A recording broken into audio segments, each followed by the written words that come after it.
Okay, hey guys. So I'm taking a look at your replay of, well, whatever this was. I guess your Heroes Lounge match on Infernal Shrines. And so you've drafted kind of a weird comp where you are essentially like all macro because your only real team fight here is Jaina. Like, she is all of your damage. Yrel can get some damage in, Zul can get some damage in, but most of it is Jaina. So I wanted to start here in the replay because this, I think, is the first like real teachable moment. So what you have is you have a lot of heroes that are very good at solo laning or double soak. Like Zul's great double soaking, Yrel can double soak. Jane obviously can wave clear well. Even ETC, once he gets loudspeakers and the level 7 buff, he can wave clear reasonably as well, although it's mana inefficient. Point is, though, like, since you have these two heroes, you should not be spending very much time wave clearing. And so what happened is you try to take your camp, but what you do here is you only send 2, and realistically you need 3 or possibly 4 if the enemy team is awake, because you have very slow wave clear. Camp clear. Your fastest camp clear is going to be Jaina with Blizzard. So you get invaded here. And for reference, Bad Bros, you were just chilling in lane for like 10-15 seconds doing nothing. You want to be anchoring like here-ish, so you have vision and everyone know they're coming, or you want to be anchoring from the bush so they don't know you're there, and so you can just slide when they try and come on point. So at this point, it is a 4v2, or 4v3 since Tass just shows up. It's going to shortly be a 4v4. You don't want this. You do not want to fight this. This team, much better team fight, especially early. Mostly because of how well a Nubrak or Fiat Tass is going to play early on. So you guys get split early. If you're going to try and make a stand, you need to make a stand like here-ish. Or try to catch them in here. Because realistically, the only way you're getting kills early is if you have ETC Power Slide and then root with either Anduin or Zul, and Jaina drops like all her cooldowns on them. And that's how you get kills. Even later in the game, that's the primary way you're going to get kills. So you split, you leave, you disengage. Zul takes a ton of damage. You're kind of sliding around. Do you have any cooldowns left? You have loudspeakers, so like, or face melt rather. Like, you should have just gone up and booped them. You do that eventually, but Zul's already lost the majority of his life. So okay, so this camp is gone now. Just consider it wiped off the map. You're all chunked. Jaina has almost no mana. And Zul and Anduin are both at 40%, let's say. So at this point, I would say you should do, Jaina should back for mana. You guys shouldn't be tapping this early. I would send Jaina back for mana, and then I would try and go back to double soaking with Zul and my remaining 2 heroes. Instead, you decide to go and try and take bot camp, which we already know is not a great idea because of how slowly you do camps, especially without Jaina there. And Jaina is still over here. Anduin went up and got punched in the face, as you'll notice here. So now you have no healer, and Jaina's basically got 1 rotation of cooldowns when they come back, and then she'll be out of mana.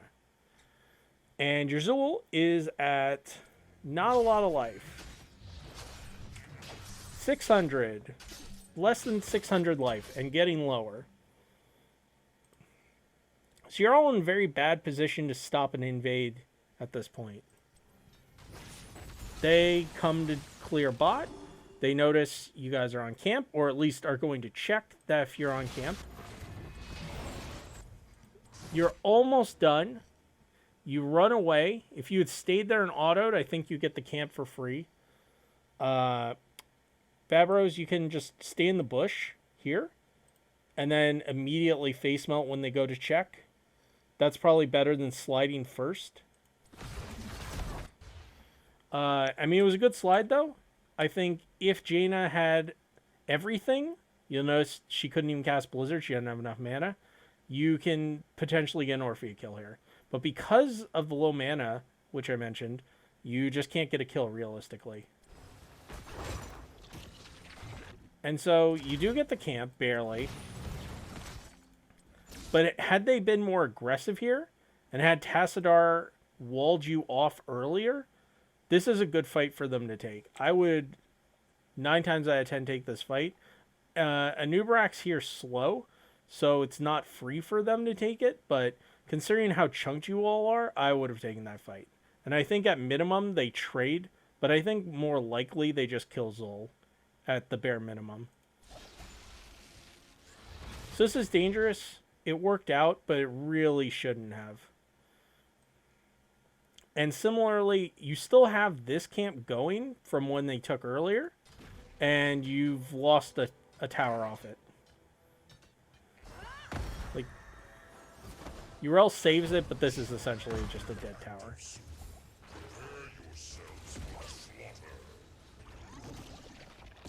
So skipping ahead, you're missing top soak.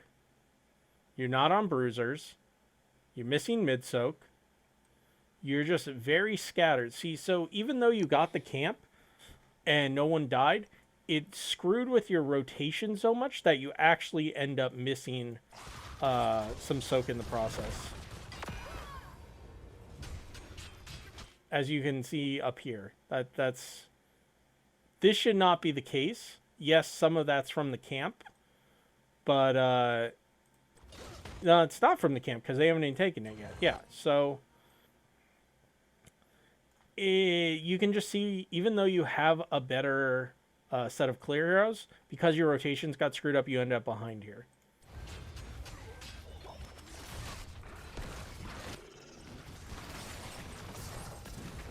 So similarly to what we talked about earlier, you need a very clear plan. You all need to be grouped together.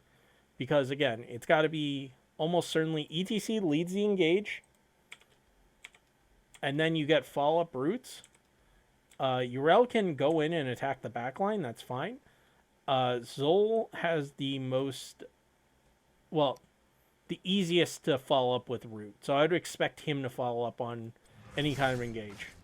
He can also start the engage with a root. Especially if like a Tassadar or an Orpheus step up really far. Like this task is essentially free. Pretend ETC instead of being here is here. And you both run on him. And Jaina just saves her cooldowns. This 100% dead Tassadar.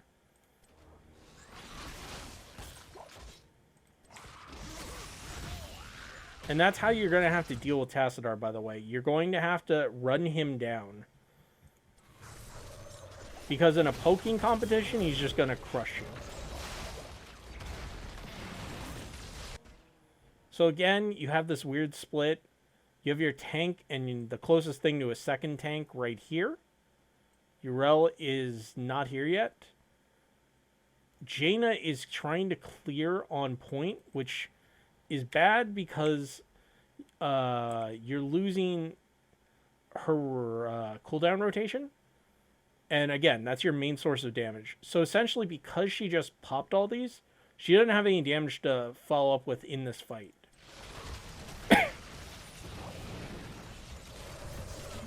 So once it's in, Zul gets chunked really bad. You guys get forced back. Urel jumping in here is just bad. There's no point. You've already gotten pushed off point. We're at least waiting for Zol to recover. And Urel and Jaina, you're just not going to get anything here. The one exception I'll say is, if you're really good, if you land, hammer Orphea out, and then, do we have slide up? If we have slide? No. If we hammer them out, slide, and then Jaina, then I think you get kills. Especially if she gets hammered in tower range, max tower range. Damn. Yeah, no, it gets hammered over here. So, okay, so I see what you were going for. So maybe it wasn't as, like, cut and dry as I thought. So we're stepping up, which is good. This is kind of risky. just because they have an Anubarak. But again, you're splitting focus here. Like, tank is doing this. Urel's dying Orphea in mid. Jaina is not in a great position to follow up, although the Blizzard's going to get a lot of damage, which is good. The Root's going to cut him off, kind of. Yeah, they have to back up for Root. Tass is literally just melee autoing Jaina. Meanwhile, Anduin and Azula are trying to do shrines. And Sonya finally shows up. See, that's the other whole thing is, like, Urel beat Sonya here by, like, 10 plus seconds. So if you're going to make something happen, you could have tried to make it happen with 5. Now it's no longer in your favor to do anything.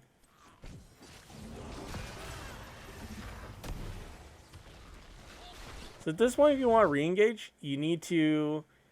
Urel can be, like, here and look to jump over the terrain for an angle. And the rest of you come through here or come through here.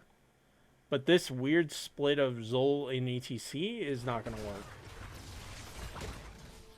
Yeah, see, you just didn't have a clear direction. So at this point, we're giving. They have 25 to 15.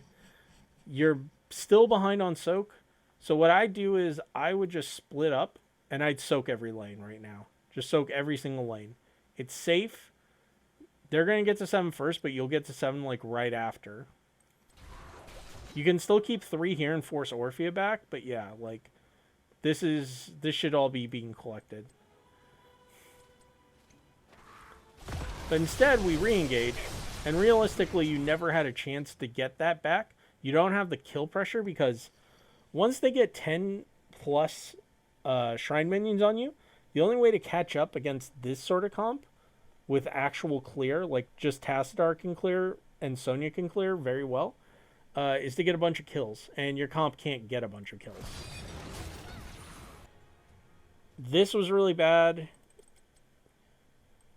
This is because you were trying to fight, and so you left late, and so Anduin gets caught out.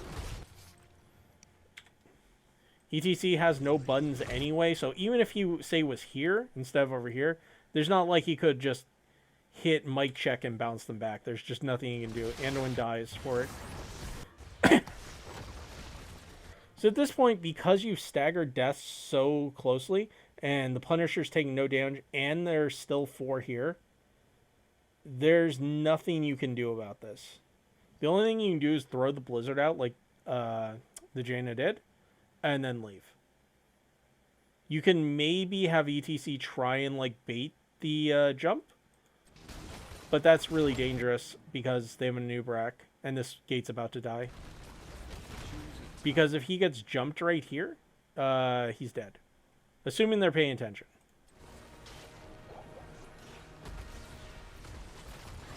Okay, he gets jumped. I fully expect this Anubarak to E in, and everyone hits ETC and he dies. Yep, and that's exactly what happens. Yeah. So, everything cascaded from in two places. One, your draft doesn't allow you an easy clear of Punishers. Outside of Jaina, you have no safe way to deal a bunch of damage to a Punisher. And the second thing is you went for a re-engage toward the tail end of the objective, which was unsafe. And then when they won it, you couldn't back out immediately. If all 5 of you, as soon as this was lost, like, had managed to come out and leave this way, right through here, you would have been fine. But because you got split and one of you ended up here, that's what cost you. So now you lose keep wall, and it's all this bot soak was missed, all of it. This is actually worse than losing keep wall, is the fact that you've lost all this bot soak. So now we want to ask ourselves, how do we get back in this game? So literally at this point, the entire map is going to be theirs. They're going to be, as soon as they hit 10, the entire map is theirs until you get 10. So all you can do is, instead of your original, like, plan of whatever your lane setup was going to be, It's just 4-man Zul now and Yrel in top lane. That's it, period. And Zul's just going to run up, clear the wave, and you're just there in case they engage on him. And realistically, like, I want this to come in as far as I can before I clear it. You want as much safe soak as you can. Because if you don't have vision on them, they can still jump you.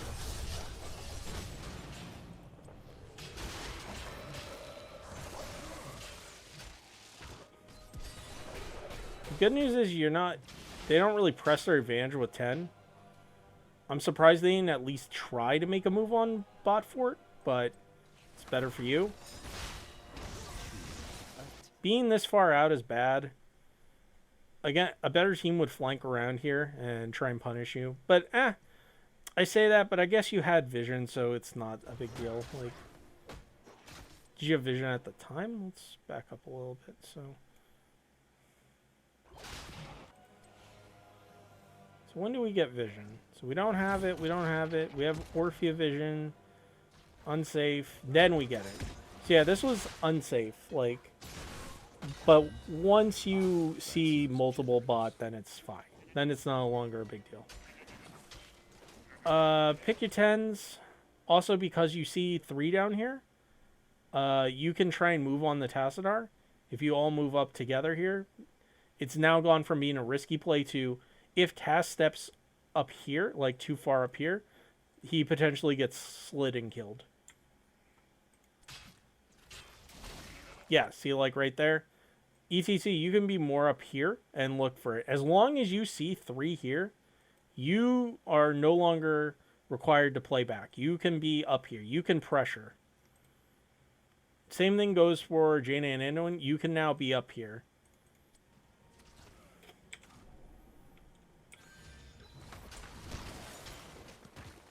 Like, I would say Tass is actually... He's not playing too far up, but he's playing close enough that if he misplays, he can get slid and die. Same thing with Orphea here. Like, you go safe way, which is fair. But if Orphea steps too far up, these two can't necessarily save an Orphea that steps up and gets chain stunned and rooted.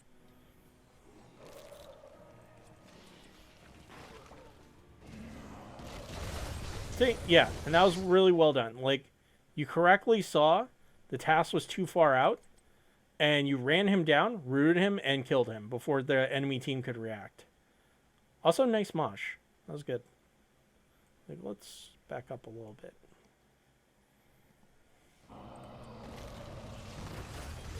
Yeah, this is good. This is good. Good slide. Yeah, whew, really nice mosh.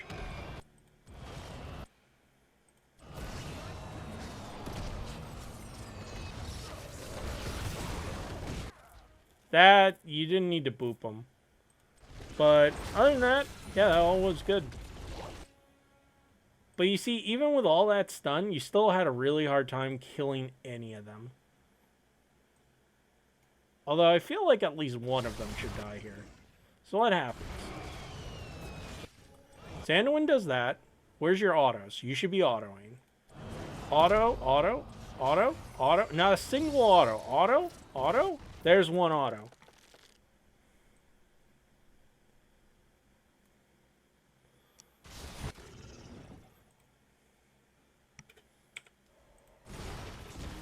So you're asleep. You wake up at 8:25. You light bomb.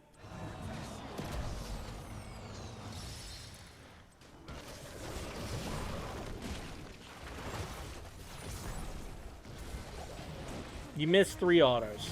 So, like, I know it doesn't sound like a lot, but in this comp, first off, you shouldn't be missing free damage, but also, in this comp, you'll need every little bit of damage you can get.